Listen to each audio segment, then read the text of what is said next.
Deməli, baxaq qrammatika suallarına. Bizdən opposite meanings 7-ci sualda, yəni antonimləri istəyir. Baxırıq, massive, large, ikisi də geniş, böyük deməkdir, sinonimdir. Mild, soft, mülayim, yumuşaq, strong, powerful, ikisi də güclü deməkdir. Defensive, protective olur, deməli, qoruyucu. Defend, protect, kökləri feildir, sinonimdir. Ona görə sifət olaraq da ikisi bir-birinə sinonim olacaq. Previous, next, əvvəlki və növbəti mənasındadır, əks mənalı sözlərdir.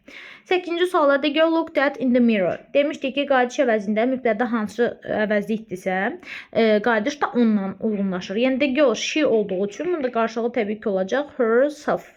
Yəni, bəsit. Yəni, gözlənə bilərdik ki, əslində bu tip suallarda, yəni qayıdış əvəzini bizdən istəyirsə, əmr cümləsi olsun və yaxud da xitab ilə başlasın cümlə, hansı ki, orada biz deyirdik ki, mübtəda ilə qayıdış əvəzi uzlaşmayacaq, ya yourself deyəcək, ya yourselves. Halbuki, amma yəni bu dəfə çox asan versiyası düşüb.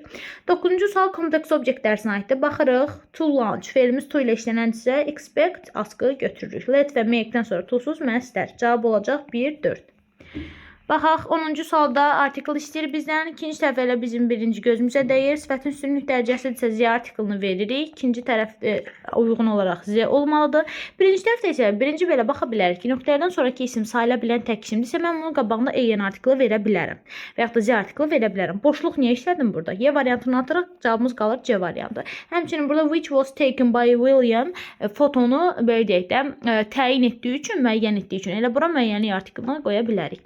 11-ci sual conjunction dərsinə aiddir. Some of the insects are harmful, others are beneficial. Mənaya baxırıq. Burada bu daha çox köməyimizə çatır təbii ki.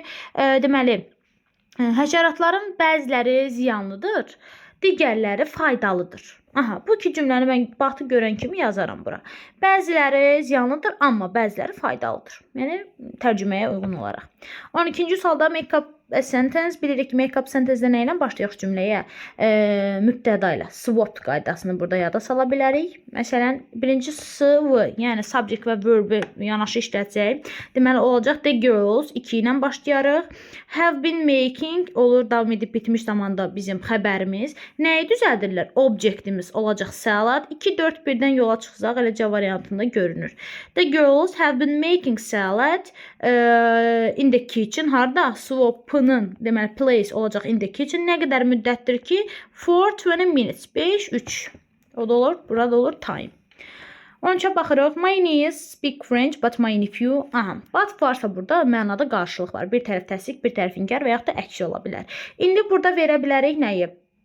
Görürük ki, isn't table'ın to'su yoxdur, A variantını atırıq. Başqa nə yata bilərik? Hər iki tərəf eyni olmaz, mənaya görə qarşı olmalıdır. Hər iki tərəf burada da eyni də atırıq. Deməli, is able yenə to'su yoxdur, C-ni atırıq. Y variantı düzgün olacaq. My niece can speak French, but my nephew can't. Deməli, deyir, məsələn, bacım qızı fransızca danışa bilir, amma bacım oğlu bacarmır. Amaya görə mənanı qarşı-qarşıya qoyuruq. 14-cü sualda, deməli, ən asan sözlərdəndir. Bunlarda, deməli, bother narahat etmək deməkdir. Yəni, qıcıqlandırmaq, narahat etmək. Biri olacaq C. Trust, believe, rely sinonimdir. İnanmaq, güvənmək deməkdir. Alter-də change-in sinonimdir. Dəyişmək. Bu da olacaq, deməli, B variantı to make something different in some way. Yəni, bir şey dəyişdirmək, fərqli formada çevirmək. C, A, B olacaq B variantında. Choose a line of compounds. Mürəkkəb isimləri bizdən istəyir. Baxırıq, deməli, çəkiçləri açsaq, bizdə qalacaq nə? Elə Y variantı. Shoemaker, mindset, snowdrop. 16-cı sualda do you know when?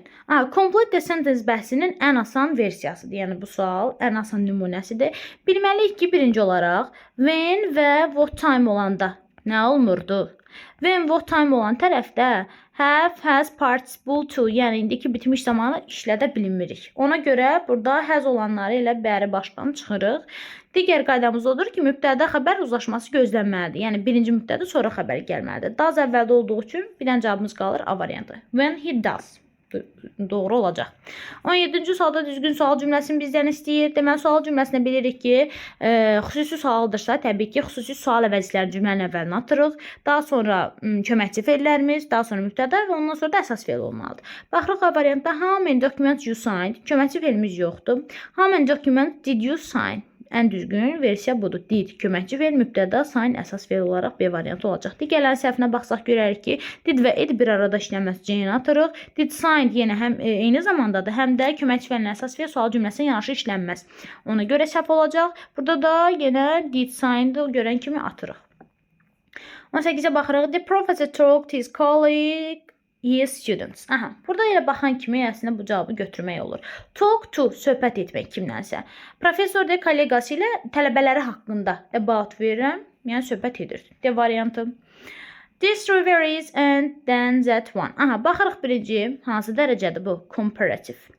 Yəni müqayisə dərəcəsidir və and-lə bağlananda demişdik ki, həmcins olur. Yəni eyni nitq hissəsi olur və yaxud da eyni zaman olur, eyni dərəcədə olan sifət olur. Deməli, zənə görə comparative isə hər ikisində comparative hansı variantda var? Elə Y variantına görürük. Wider and longer. Daha sonra 20-ci sualda hansı cümlələr çevrilə bilməz? Yəni burada şərtlərdə də biraz diqqətli olmalıyıq. Alice went to the park to read a book. Deyir ki, Alice deməli parka getdi kitab oxumağa. Getdiyə baxırıq. Bunu biz necə çevirə bilərik? Ümumiyyətlə təsirsiz fe'lləri məhdud çevirə bilmirik. Go, went, come və s. bu kimi cümlələri biri-biri olacaq. Bəzər düzü is the highest peak in Azerbaijan. Yenə burada da bizim təsirli fe'limiz də yoxdur, üzərində iş görülən obyekt də yoxdur. Ona görə ikini də çevirə bilmirik. Cavabımız olacaq 1-2. Digərlərini çevirə bilərik. The teacher assisted presentations. Görürük ki, təsirli fe'ldir, obyektimiz var, çevirmək olar. Sally saw two deer in the national park yesterday. Burada da yenə çevirmək olar. 21-ci sualda you would better not buy those shoes. They will hurt you when you... Aha. Bu əslində if when-lə bağlananlarda demişdik bir tərəf indiki sadə, bir tərəf gələcək sadə zamanda ola bilir. When olan tərəfə biz bir işlədə bilmirik və yaxud da bitmiş zaman işlədə bilmirik. Bunu atarıq. Daha sonra burada nə qalır? Gələcək zaman olduğu üçün keçmişlə uzlaşmaz. Anı da C-də atırıq. Cavabımız qalır elə B variantı. Yəni sən yeriyəndə when you walk, they will hurt you. Yəni gəzəndə səni incidəcək deyir. 22-ci sualda Jane traveled a lot last year. Her sister did. Aha, bu qısa təsir, qısa inkar cavablarına aiddir. So do I, neither do I bu tiplərə. Deməli deyir ki, Jane keçən il çox gəzdi. İndi versəm ki, əgər görək ki, burada qarşılıq var. Yəni so ilə neither bir arada işlənməz. Daha sonra nə verə bilər? Burada and Ayzə. Ayzə də inkar cümlələri cavab verir və onun xəbəri olmalıdır inkarda. Yəni uyğun gəlmir. But onsuz da qarşı fikir verməlidir. Yəni but varsa burada inkarlıq olmalıdır. Amma bu to da təsdiqdə işləndiyi üçün yeni də atırıq. Sonra cavabımız nə qalır burada? Neither'in digər hissəsi belə deyək, nor yoxdur. Və mənaya uyğun gəlmir təbii ki. Təsdiqdirsə verəcəm ki, Jane traveled a lot last year and her sister did too. Yəni Jane çox gəzdi keçən il, bacısı da həmçinin. Təsdiq cümlədə to ilə cavab qaytaracaq. A variantı doğru olacaq. Burada mətndə də əslində